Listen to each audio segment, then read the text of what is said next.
Yay! So it looks like you came back for part 2 of our 2020 women's quarantine.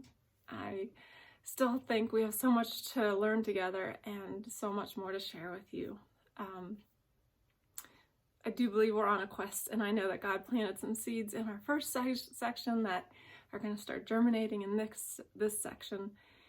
And to do that, one of the things I want you to start thinking about is the fact that at the beginning of time, God created the dust and the world and us from the dust, and that was perfect. But since that time, the soil and the dust of the earth has been affected, and soil can be either healthy or unhealthy. And it has different qualities, and all of those different qualities affect our lives today. And so that's what we're going to be talking about.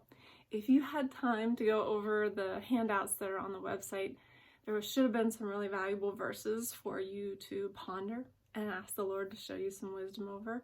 Maybe some questions you could have dug into. If not, don't worry. We'll get as much as we can. I wanted to share this verse from Hebrews 6, 7, and 8. Hebrews 6, 7 through 8. Land that drinks in the rain falling on it and that produces a crop useful to those for whom it is farmed receives the blessing of God. But land that produces thorns and thistles is worthless and in danger of being cursed. In the end, it will be burned. So I sincerely believe that it's helpful to understand the difference between dirt and soil. Dirt is something that is swept up and thrown out. It'll get in your eyes. It's what stains your clothes. Dirt is when times of grief we put dirt on our heads, or at the end of our lives when our bodies are abandoned, they contaminate the soil as our bodies decay. But soil is very different. Soil is foundational. You plant seeds, the smallest parts of yourself or the smallest memories that you have are planted in the soil because that's where you'll have hope for them for the future. They can put down roots there. The soil is where you have anchorage, and a foundation is what the difference between soil and dirt are. And understanding that is foundational to our next step. We're going to dig into the different types of even healthy soil can be either clay-like or sand-like. Buried deep in your chest, hidden from the world, the soil of your life is cultivated by the focus of your heart. In my life, when I focused on the wrong things, the soil of my heart hardened. But a lack of focus can also cause collapse when the storms of life come. And on our own, we have very little chance of avoiding either one of those fates. But when gardened, a healthy focus has the ability to amend our soil. To put that into a visual image for you, picture digging a garden by hand. It looks a lot like a wrestling match. You have to kneel down, submit to a battle, and make contact with the ground. The highest doesn't stand without the lowest.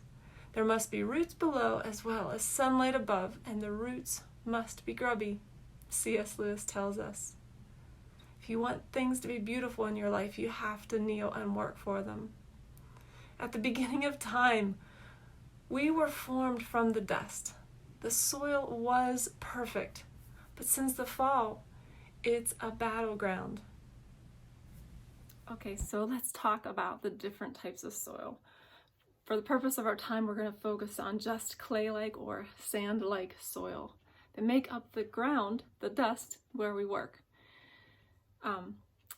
In Pennsylvania, there are summers when you try to shovel through the clay and my shovel will literally bounce off of the clay and you can't break into it. That's on a hot, dry summer.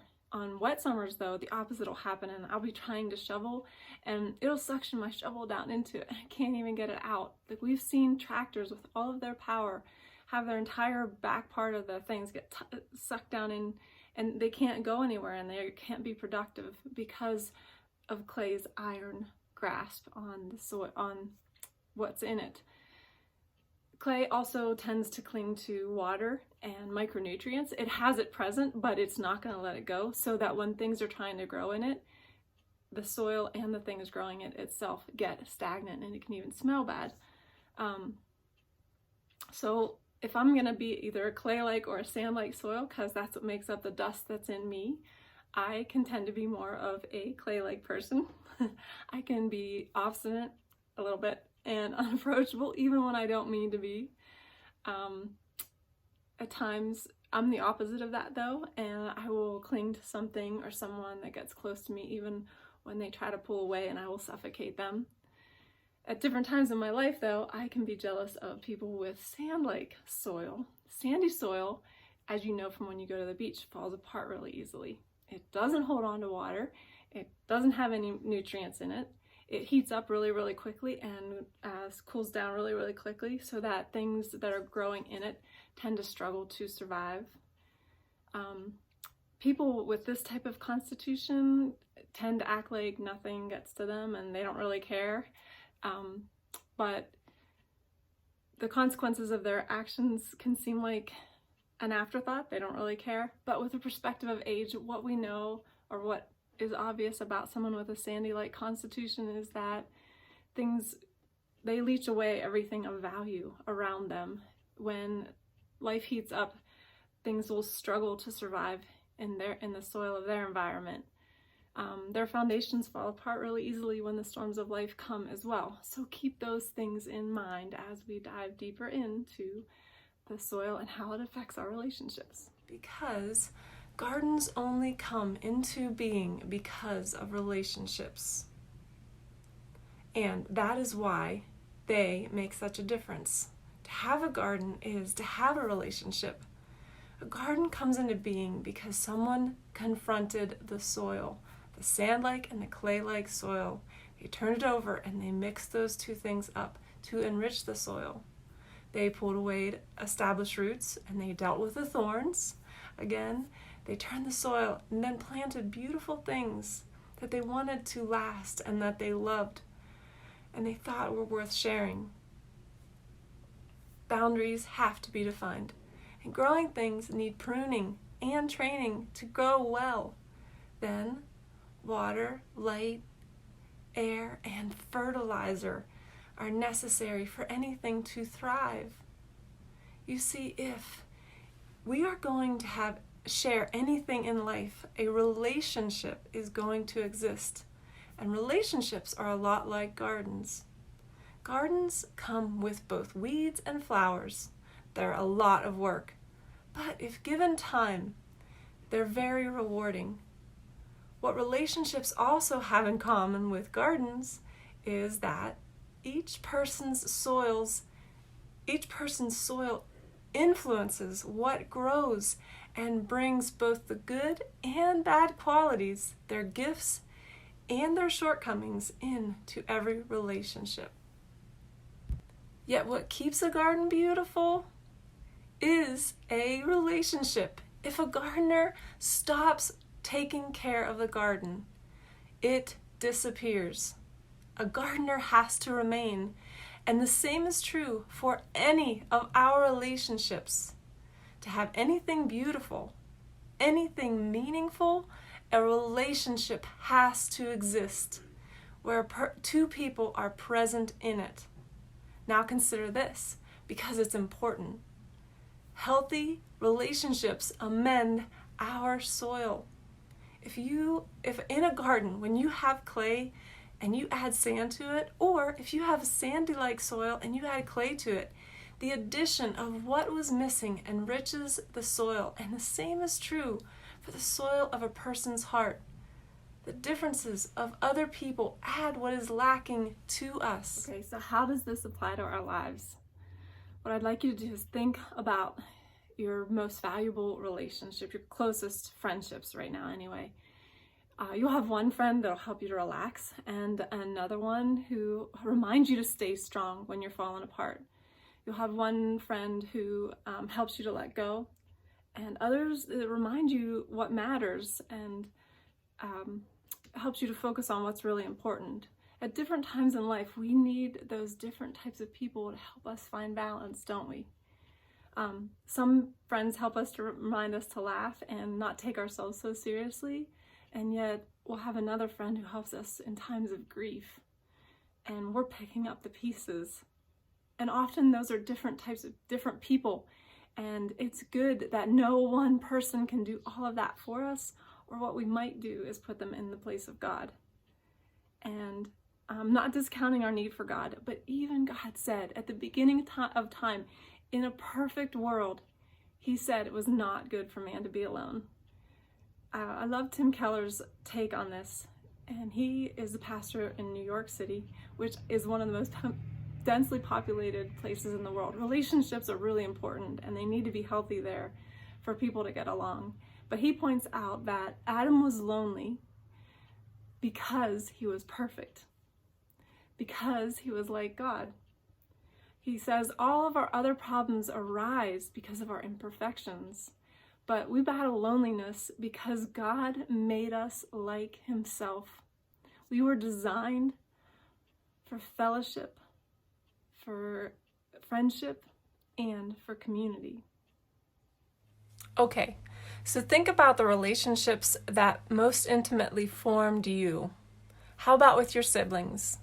They're quick to point out what is wrong with you and what needs to change before they strangle you or before you sell them at a yard sale.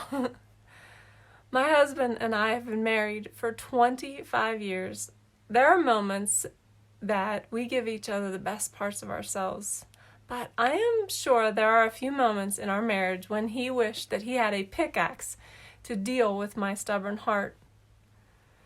But even when you're raising kids, they go from being small to teenagers and then adults.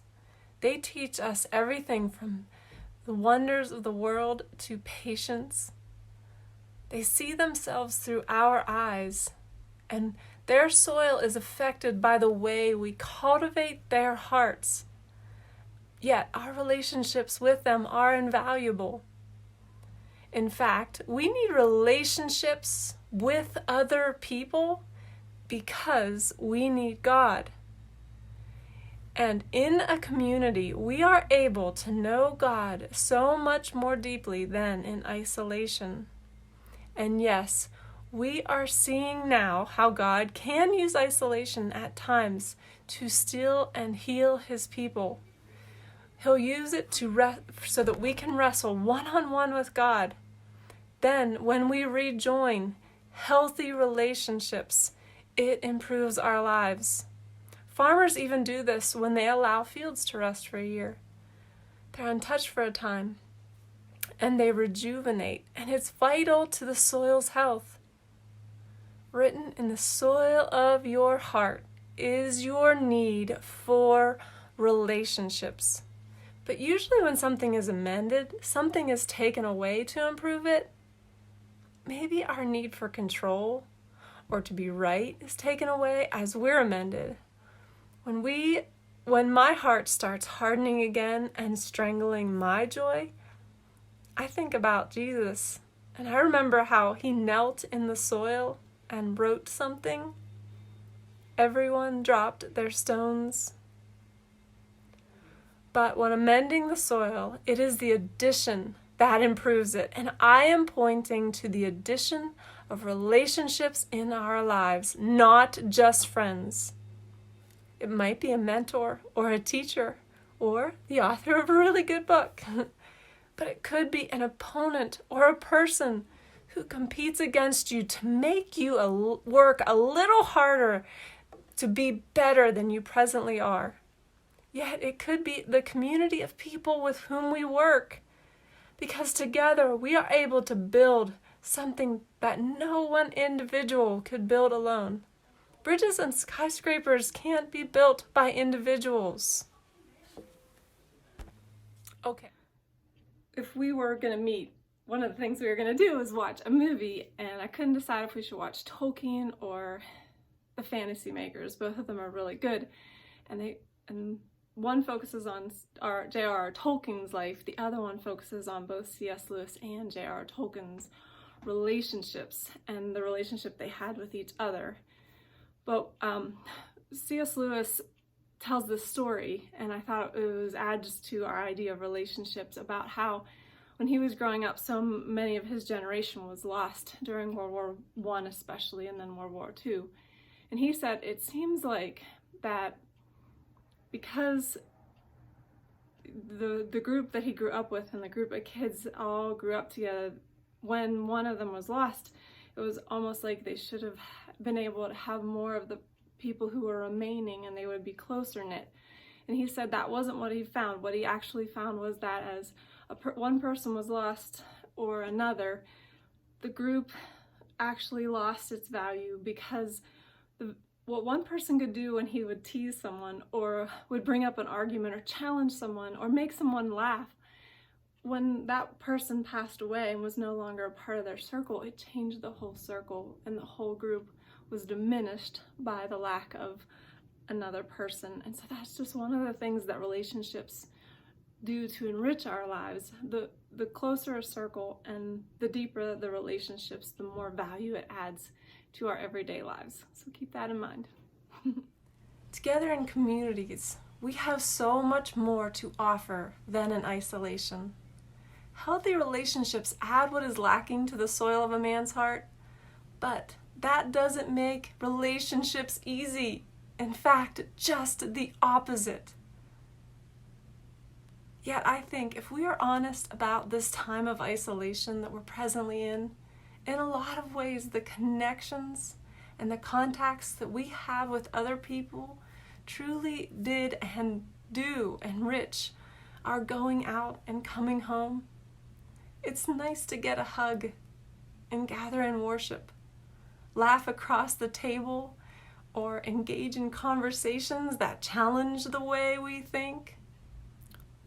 Hopefully one of the ways that we'll learn to use our garden compass is for God to point out people we can be praying for and the way in which we can be praying to make a difference in their lives so that we can add beauty, help them weed, water, fertilize.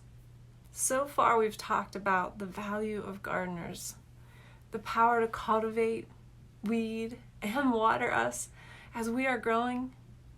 And then we looked at the garden of a person's life. We dug deeply into the soil of our hearts, and I hope you'll be able to take a moment or two and think about what type of soil makes up the foundation of your personality. And once we've been honest about that, then consider how your own clay-like qualities or sand-like qualities impacts the relationships with people around you and even with the Lord Himself.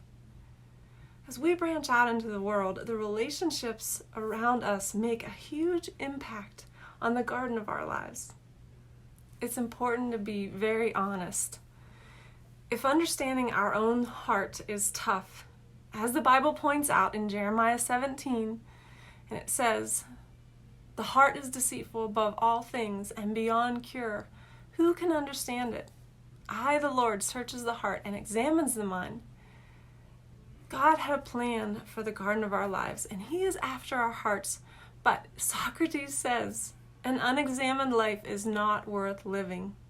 We have a lot to understand that doesn't make sense on the surface. Once we understand ourselves, we have more power to grow beautiful things in communities and with other people. Because if we're being honest, the truth is relationships complicate our lives. Even good relationships can hurt us. When someone we love is taken away from us, or we separate from someone we love, it can feel like our world is plowed under. Broken relationships can hurt us more than anything else in the world. Yet in Hosea, God says to man, "I will drive you. You must plow and break up your unplowed ground, for it is time to seek the Lord." And I know there aren't any easy answers, but what I am sure of is that God doesn't abandon us when He allows us to be plowed under or hurt, though we may abandon Him. What separates man from all other living things is that at the beginning of time, God breathed life into us. We are sacred beings. A man's heart is never dirt. But yes, some people are hands off. Others of us are just in trouble, and we have no idea how to amend what is wrong. But maybe all we're called to do is kneel down beside those crawling through the dirt and amend their soil by adding our own, like the Good Samaritan. Maybe some of us can think of a sister who complains all the time, has nothing good to say, she has thorns growing out of her mouth, or a coworker who is letting everyone down at work because their home life is a mess. They're lost in a jungle. For some of us, we can think of a divorced woman who has abandoned her garden and discovered herself desperate in the desert. I know we can all think of a child who is avoiding eye contact and hiding inside their phone because it's safe there. And yes, we see that they're in trouble or that they are trouble more than we can handle, so we're not getting involved. But if we remember that we've been that woman who turned to a pillar of salt, who misbehaved, acted unkindly, built a wall, became toxic and ran away, but then embrace our powers as gardeners with the ability to invite heaven into those people's lives, then we can wrestle with God one-on-one for them. And that is why I am pointing out that healthy, God-centered relationships are so healing and good for our lives when we don't allow temporal things to veil the eternal things that He has for us. And one more side thought. Even our mistakes are temporal. Exploring Glacier National Park last summer, we hiked through an area that was devastated by a forest fire years earlier. Despite what had been burnt away, the vegetation was returning, and the fire changed all that existed before it came. And yet, the devastation brought a new beginning. Honestly, when we were there, the place felt like magic, with ghostly charred trees standing sentry over it, and the burnt-out part of the park had a stunning waterfall that was pushing a river through it. Energy and oxygen was infusing the atmosphere. Mark Twain said, "Forgiveness is the fragrance the violet sheds on the heel of the one who crushes it." Compost, when you take the broken parts of yourself and your life, when you take the broken parts of a garden and you turn them over and you compost them and you let them rot and go back to the dust, they have a huge amount of power to enrich your life. The truth is, we all are going to make mistakes caring for what we're supposed to be cultivating. However, the earth can teach us a lot about ourselves if we're open to the lessons. We're going to trample flowers in our joy. We're going to break branches in our anger. And though we forget to water one day, it's always possible flood waters will rise the next. Tornadoes come in the middle of the night, and in the blink of an eye, hurricanes can level communities it took hundreds of years to build. Yet God had a plan for what would go wrong in the garden. As foolish as the idea may seem, the very things that assault and overrun all the beautiful things we're trying to grow in our lives, made up of rotten greens, leaves, worm droppings. But the best thing that a gardener has to give back to the garden is composted garden garbage. And the same is true for our relationships. We can learn from our mistakes and use the past to fertilize our future. For all the romance and sweet life-giving energy of our friendships give us, forgiveness and honesty is the best things that we can return to them. I invited you on a quest with me because I'm hoping the person who started watching this series and the person who leaves begins to see the world in a very different way.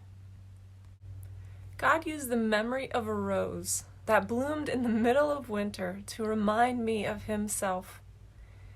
He uses the memory of a world like Eden to remind all of us the world isn't what it should be.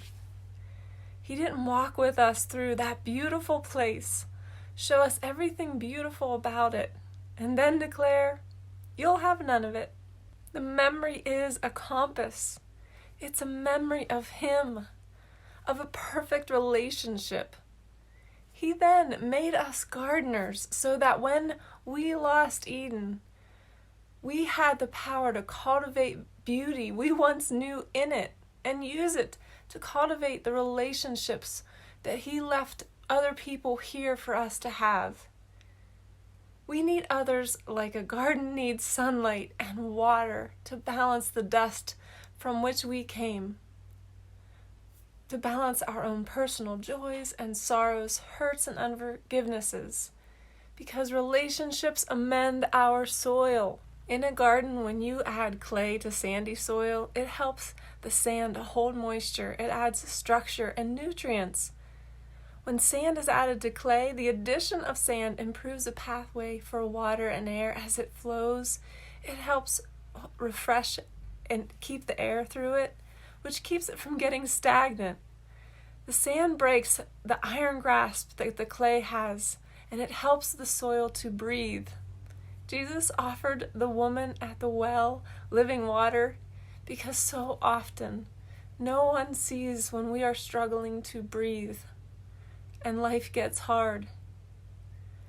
I share all of these things with you in the hope that you will see that your life is a garden and that God made you a gardener so that you will be okay if you never find your remote for your TV. But now that you have discovered that you're a gardener, never lose your garden compass.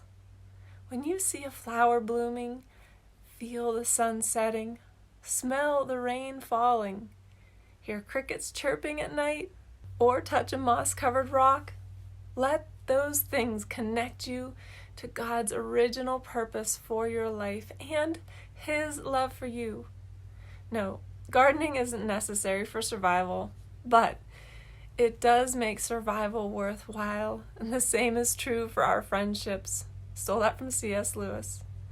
Because as we care for a fallen world, we cultivate not just a place of beauty, but restore a bit of Eden and invite heaven to meet us here. Today and each new day, enter your relationships and see them as a garden. They're blank canvases. Those relationships will grow whatever you plant in them. Pull the weeds when they come up.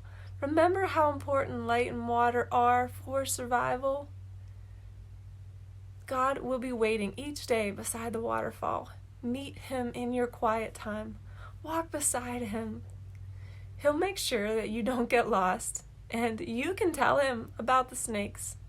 You're a gardener. All you have to do is decide what to do with the garden that's been given to you. That's in honor of my dad. In closing today, I just want to tell you how much it's meant to me to be invited to have this little bit of time in your home in this special time of quarantine.